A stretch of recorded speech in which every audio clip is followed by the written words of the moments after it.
Father, we always ask for your help.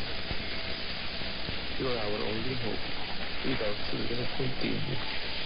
Do not leave us, Father. Without you, we will go astray. In your hands, we trust our lives and our faith. Thank you, Father. In the name of our Lord and Savior Jesus Christ. Amen. You have just heard the UNTV Community Prayer. Be with us in all our daily prayers. Or join our top of the hour community prayer via web streaming. Just visit www.mcgi.org/cp.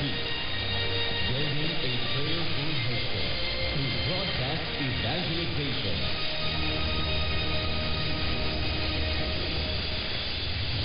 Radyo La Verdad 1350, ang UNTV Radio.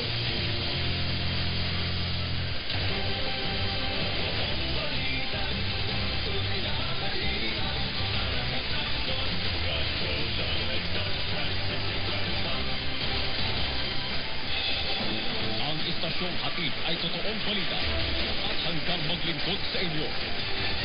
Ito ang Radyo La Verdad 1350. Totoong balita, tunay na kalinga para sa kapwa.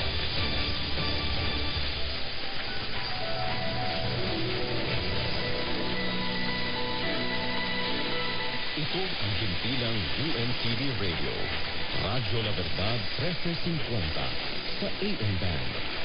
Ang Radyo La Verdad ay isang commercial broadcast station na sumasahing patawid sa lakas na 10 kilowatts na may permit bilang BSD-0384-2024 REN, license number 2633, at may visa hanggang December 31, 2027.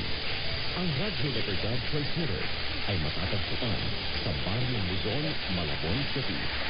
Ang Radyo La Verdad 1350 ay nasa pangangasiwa at pangangalagang teknikal ng mga sumusunod na electronics and communication engineer, electronics technician, at NTC First Class Radio Telephone Operator na sina Engineer Adrian P. Isip na may ECE license number 54469, Darrell E. Atuin, electronics technician na may ECT license number 13295, at Roger M. Arcano, First Class Radio Telephone Operator na may NTC license number 23-1PNCR-27160.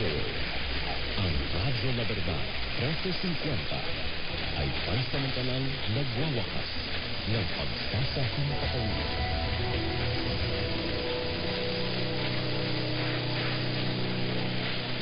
Mga kababayan, ang pambansang awit ng Pilipinas. Balang mag-inig, palakasin ang alam, alam ng puso,